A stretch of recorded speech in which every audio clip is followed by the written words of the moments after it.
This man drove wheel to wheel at over 170 miles per hour in one of Formula One's most famous duels, in a car that was considered unreliable at that time, pushing limits of speed and bravery.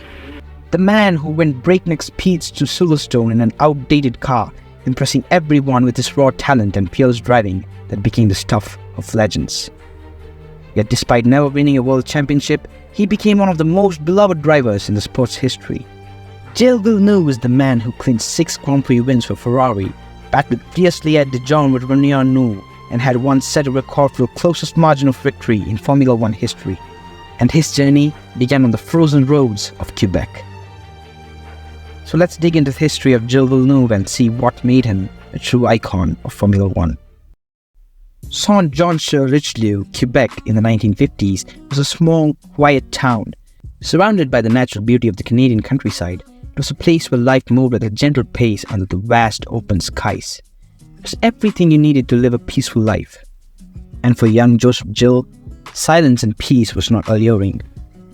Gilles grew up in a modest family, like many in Richelieu. But from an early age, he realized that he was more interested in speed than anything else. His father was a mechanic and a piano tuner. Not a normal tuner though. He was renowned to do high racing stunts with his car. And Gilles used to help him work with cars, snowmobiles, and build anything with an engine. When he was 5, he built himself a small car from a lawnmower, and although he made a mess of the garden, his father always encouraged him. He taught Gilles to drive when he was 9. And when he turned 15, he was ready for his very first car. As a birthday present, he finally laid his hands on an MG A. Immediately, he tweaked it and entered races with friends. It was a fun little car for him to fix up and drive around. Young Gilles had a vast knowledge of mechanics inherited from his father, and he loved playing with his car to make the best out of it. Spending all his money, he also bought a 1967 Ford Mustang and put an 8-liter engine in it. He was so obsessed with speed that he started competitive racing with his modified Mustang in local drag racing events. But very soon, the young racer began to feel bored. He tried some old racing too, but decided he needed a more challenging type of motorsport. That's when he turned to snowmobile racing.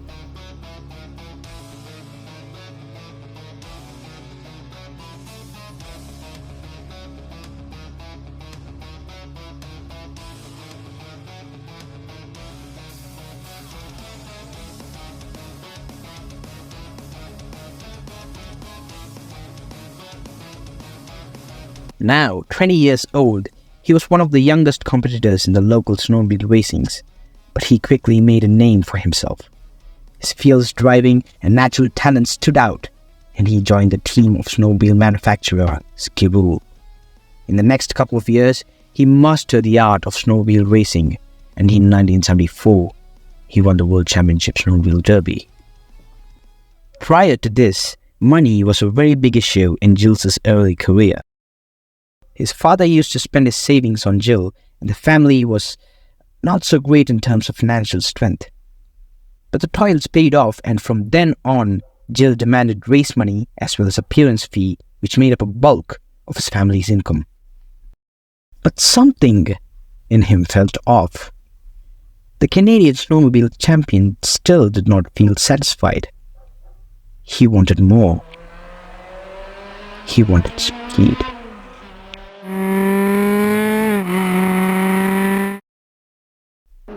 His obsession with speed and his undeniable talent caught the attention of bigger teams. He got an offer to drive in the Formula Atlantic series. There, he taught the racers the true meaning of the word dominance. He won his first Atlantic race in 1975, and in 1976, it was all in Gilles' name. He dominated the season by winning all but one of the races, snatching the US and Canadian titles.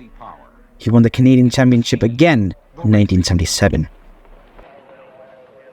It's the smell of rubber. In Ski Rule 69, Gilles Villeneuve from Bertheville, Quebec, drives snowmobiles at over 100 miles an hour. Was world champion in that sport before going over to cars.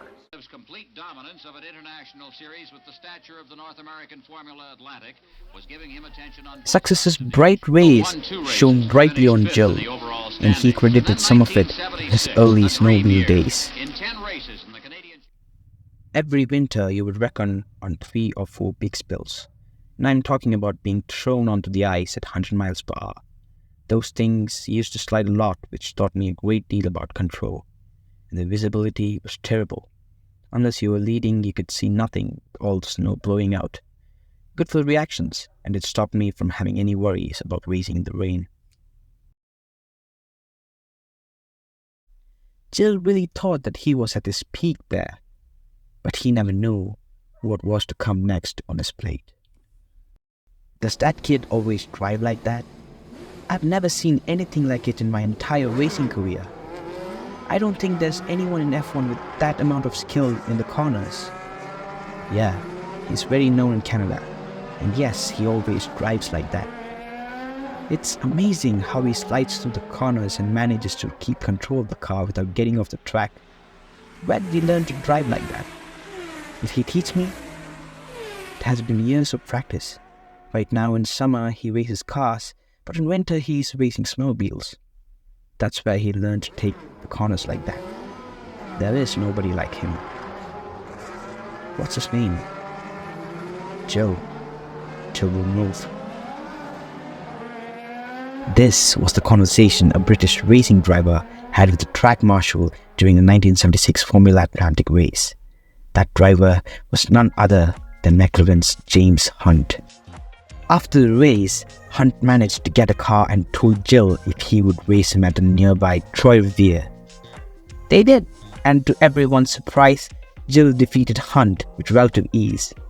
Hunt just couldn't keep up with Gilles' driving style, sliding on the corners, making it almost impossible to overtake.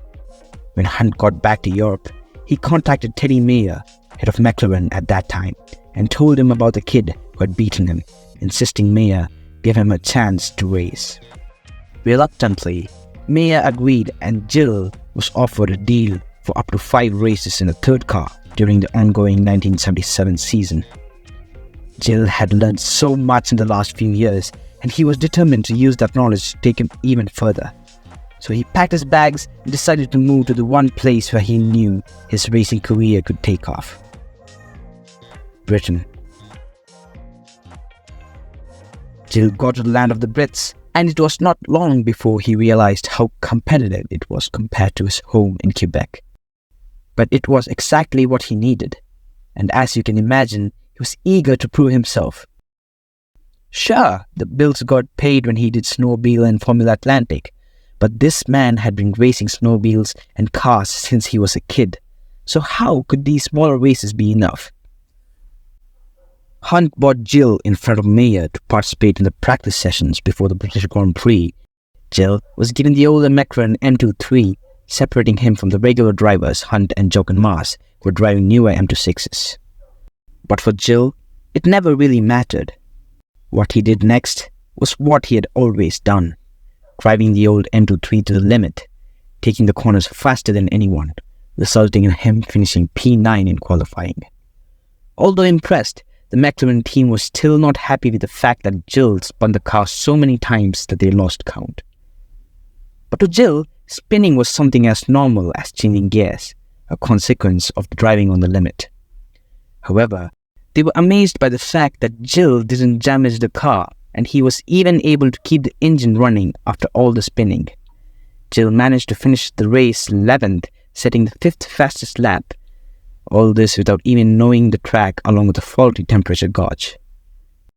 But this seemed not enough for the team, and it resulted in him being kicked out. After being forced to leave Mclaren, Gilles feared for his future. He was already 27 years old, married, and had 2 children named Jack and Melanie, and yet he didn't have a stable income.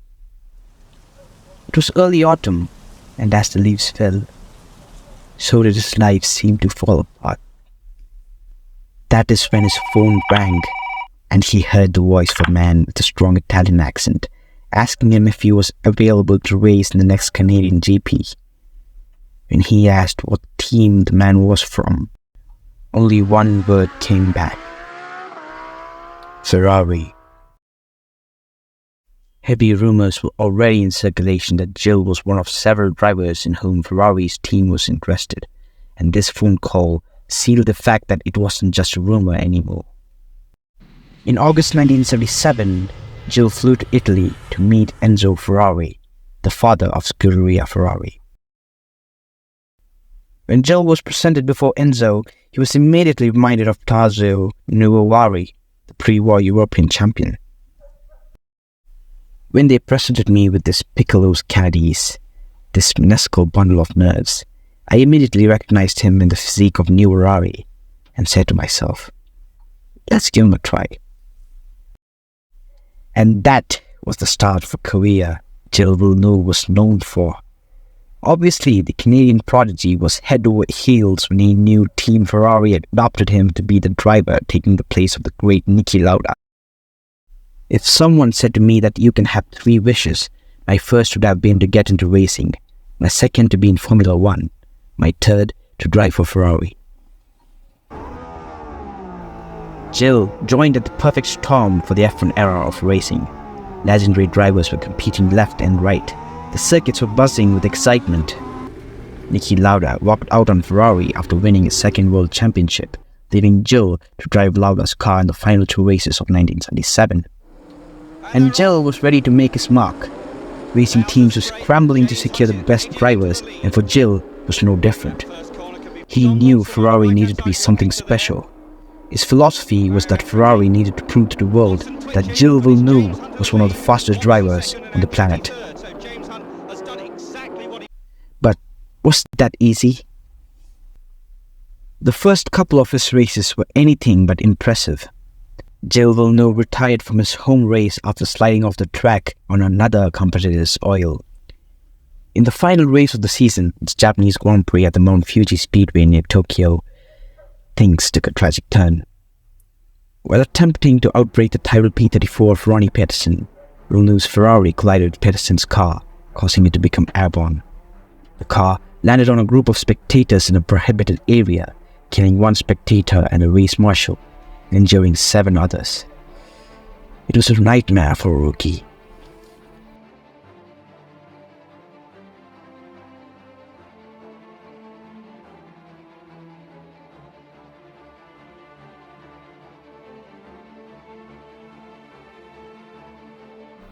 Following a thorough investigation, no blame was apportioned.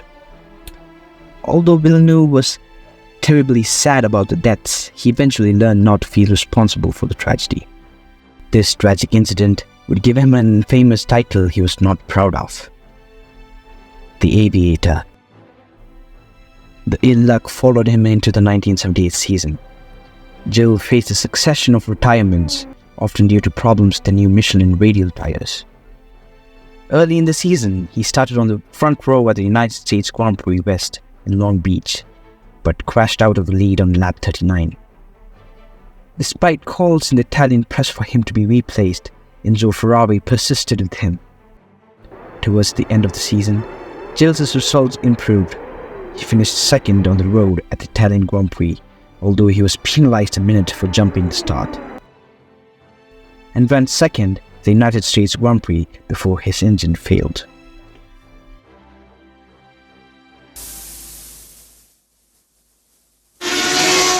Brand new circuit for the final race of the year on the Ile Notre Dame in the St. Lawrence Seaway outside of Montreal in Quebec. It had been Following this was a season-ending Canadian Grand Prix held at the Circuit Notre Dame Island in Montreal, a circuit that would eventually bear his name. Gilles hadn't yet had a chance to truly showcase his abilities, but this race would change everything. Demonstrating his speed and talent and validating Enzo Ferrari's faith in him, Villeneuve secured his first Grand Prix victory after Jean-Pierre Jarière's Lotus retired with engine trouble. An unbeaten record to this day, he stands alone as the only Canadian to have ever won the Canadian Grand Prix. The next year got him to become the fans' favorite. In 1979, Villeneuve was joined by Jody Scheckter after Carlos Reutemann moved to Lotus. Throughout the year, Villeneuve showcased his prowess with 3 race victories, briefly leading the championship after successive wins in Long Beach and Kyalami. Gilles Villeneuve, victor of the South African Grand Prix, gives the traditional shower of champers.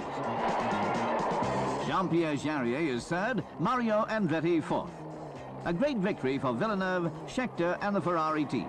The win puts Villeneuve third in the World Drivers' Table. However, the standout moment came during the 1979 French Grand Prix, etched into the memory for Villeneuve's wheel-banging duo René in the closing laps. To the right-hander at Villeroy, and it's there that they can pass, and Arnoux going to do it. René Arnoux is challenging for second. Arnoux briefly passed Villeneuve for second place with 3 laps remaining, only for Villeneuve to reclaim the position on the following lap. On the final lap, Arnoux made another attempt, leading to a thrilling side-by-side battle through multiple corners with the cars making contact several times. Despite the intense competition, Villeneuve managed to secure second place by executing a daring move at the hairpin turn, holding off Arnoux to the finish line. Not their circuit. And now we're into the start of the 79th and last lap but one, with René Arnoux second and Villeneuve go. Incredible! Villeneuve stood on everything, locked up his tyres, got the line, and he's back into second position on the last lap but one, and the French crowd aren't very happy about that, and who can blame them? And he's closed right up on Villeneuve, and he's going to try again. They're coming into the start of the last lap behind Jochen Maas in the A2 Arrows.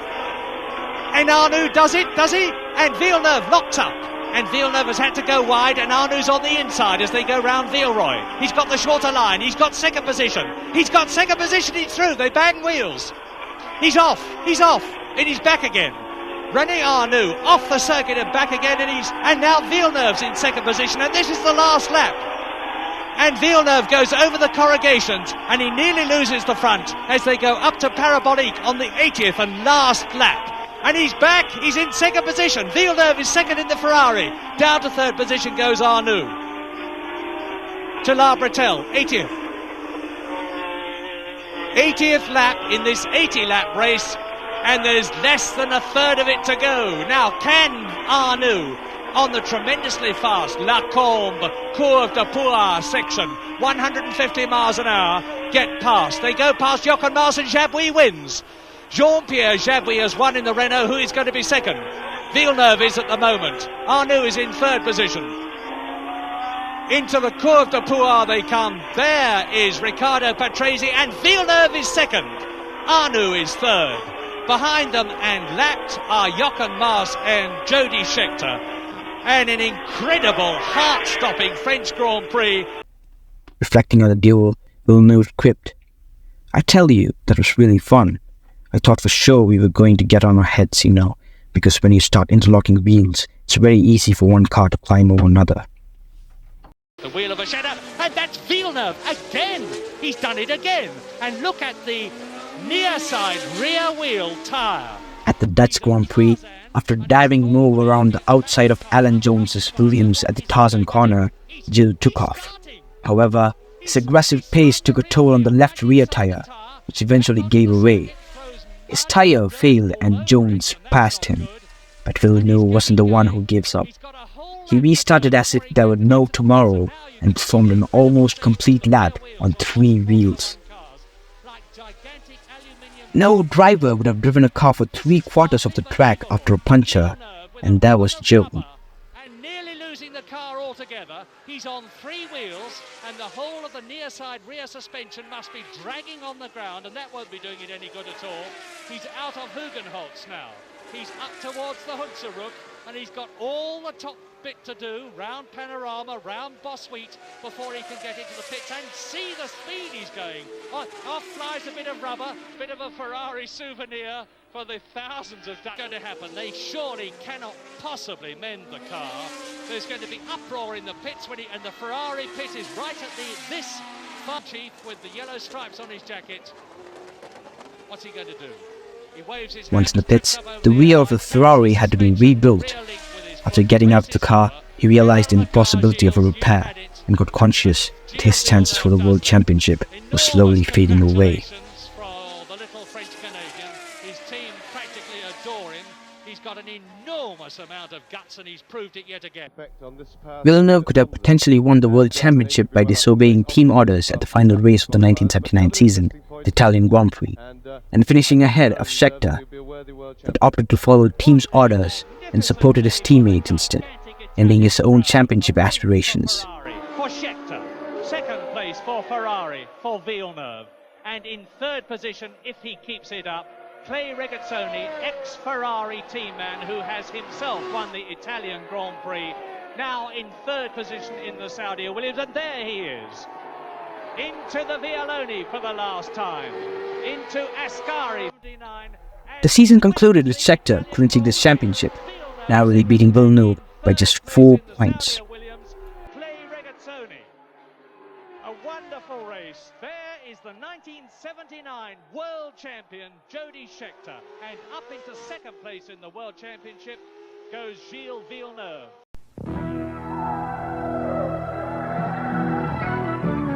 He is among the best in the world. In time, given time, he might be the best in the world. He is without a doubt the best Canadian-born racing driver ever. He is Gilles Villeneuve.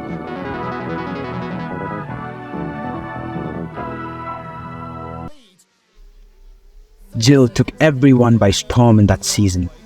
F1 fans went crazy for him, especially after witnessing his epic duel with Arno. Smoking wheels, overtaking and counter-overtaking, and above all, the victory with the Ferrari on a hot Sunday was enough for fans to celebrate their drivers. There was enough to dream and consume those eyes reading hectoliters of printed ink in newspapers about Gilles. Soon, Gilles earned some serious fans, all saying to have caught the Villenueve Fever. Gilles was slowly transforming into something monumental, a legend in the making. Like every wave has its ebb, Gilles experienced a subpar season the following year. In 1980, he faced continued challenges with Ferrari's 312 T5, a car that proved to be anything but competitive. Despite being favoured by bookmakers in the United Kingdom for the Drivers' Championship, Villeneuve could only muster 6 points throughout the entire campaign. For Gilles, it was a frustrating year of unfulfilled potential and dashed expectations as he grappled with a car that failed to match his skill and determination on the track. It wasn't until 1981 that Ferrari introduced the 126C Turbo. It had tremendous power, but it was let down by its poor handling. The turbocharged engines of that era often suffered from high rates of mechanical failure, as they were new technologies. Additionally, their power delivery characteristics were so unpredictable and difficult to manage. Many teams opted not to use the turbos for these reasons, but Ferrari was not one among them. Gilles could care less. In fact, he thought that this car, bearing the number 27, would allow to prove himself once again as one of the most talented drivers that had ever lived. Villeneuve was partnered with Didier Pironi, who recalled how Gilles warmly welcomed him into the Ferrari team. Despite challenges with the Ferrari 126C during the 1981 season, Villeneuve showcased his exceptional skills by winning 2 races. Notably, in the Spanish Grand Prix, he masterfully defended his lead against faster cars using the Ferrari's superior straight-line speed. At the Canadian Grand Prix, Gilles damaged his front wing and drove most of the race with that broken wing, obscuring his view. There was a risk of being disqualified, but eventually the wing detached. His determination pushed him to a remarkable third-place finish, with no section of his car missing. His victories in Spain and Monaco, combined with his wild overtakes that fans had never seen, firmly established him as one of the standout drivers of the season. Villenueve Fever spread rapidly, captivating everyone it touched. He was offered a deal by team owner Ron Dennis to rejoin Mclaren in 1982, which he rejected due to his loyalty to Ferrari and optimism about their competitiveness that season. Maybe a decision that cost him his life, but yeah, who knew? The early races of 1982 showed promise for Villeneuve in the new Ferrari 126C2. He led in Brazil before he spun out and retired, and secured third place at the United States Grand Prix West only to be disqualified later for technical infringement. The San Marino Grand Prix presented an unexpected opportunity for Ferrari when FOCA teams boycotted the race due to the then ongoing FISA-FOCA war, leaving Renault as their main rivals. In the 1982 San Marino Grand Prix, a row between FISA and FOCA decimated the field, but with the Ferraris of Villeneuve and Didier Pironi battling it out, the Italian crowd were overjoyed. With Renault's early retirements, Ferrari seemed poised for victory. However, team orders to conserve fuel led to controversy. Villeneuve, interpreting the orders as requiring him and Pironi to hold positions, was furious when Pironi overtook him near the end of the race. Despite repassing Pironi, Villeneuve felt betrayed and deeply angered by what he saw as a breach of trust. Terrible on that corner before the combination, and Villeneuve was nearly past, but there we go. Didier Pironi wins. Magnificent race, terrific entertainment. His vow to never speak to Pironi again underscored the intensity of his feelings about the incident. Villeneuve stated after the race, "I think it's well known that if I want someone to stay behind me and I am faster, then he stays behind me. If you thought Hamilton-Rosberg podiums were tough, imagine this one." Imola was the competition of the break with teammate Pironi. "He stole the race from me," Gilles said. His soul turned grey. Nobody could make him think. Things got worse later on Fiorano. A couple days later, trying to end the argument between his two drivers, Marco Piccinini, head of Ferrari, called for a meeting, hoping the drivers would finally settle down. However, Pironi had just made Gilles even more mad when he said, "Well, I would also be mad if I had lost." Before the next race, Piccinini was speaking with Gilles' wife, Joanna. She told him, "If Pironi is leading, you better tell him to slow down, otherwise Gilles will push him out of the track."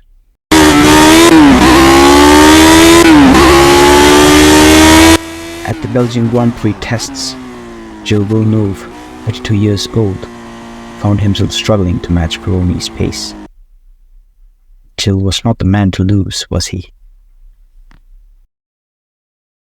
Fueled by his determination to outdo his teammate, he embarked on his final qualifying lap with fresh tyres, encountering Jochen Mass in a march on the track.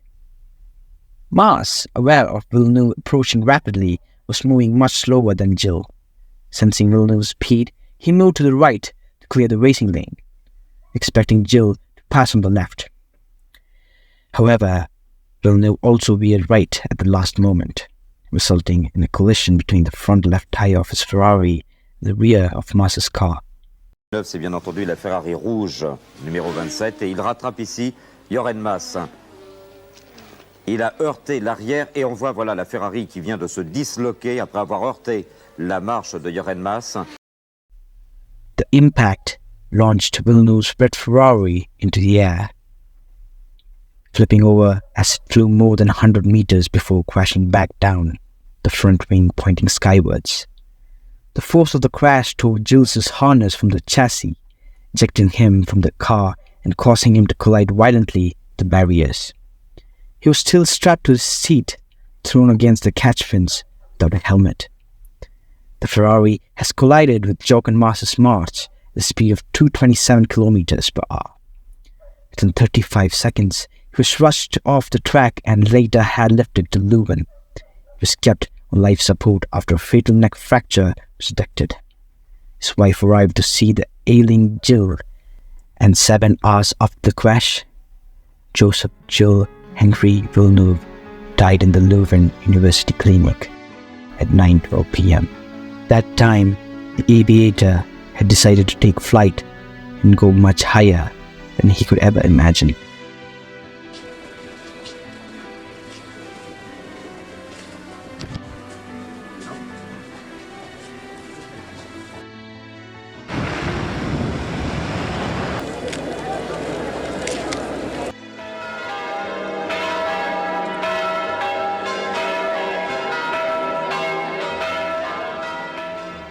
His tragic death cast a profound shadow over the F1 paddock, yet to this day, Gilles Villeneuve is revered as one of the greatest racing drivers to have graced the sport. His ability to leave spectators in awe was as natural to him as breathing. In total, Villeneuve competed 67 Grand Prix, clinching victories in 6 of them and landing on the podium 13 times. At his funeral in Bertheville, Jordi Scheckter, his former teammate, delivered a poignant eulogy. For me, firstly, Gilles was the most genuine person I ever knew. Secondly, he was the fastest racing driver that history has ever known. He went doing something that he loved, but he hasn't left us, because the world will remember what he has given to motor racing. So, what was Gilles Villeneuve?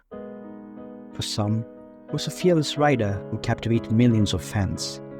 For others, he was viewed as impatient, pushing the limits and occasionally crashing.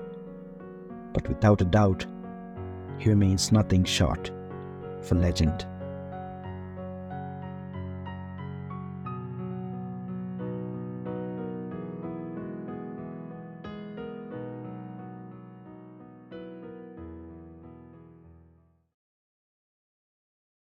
If you found this interesting, why not watch some of my other videos?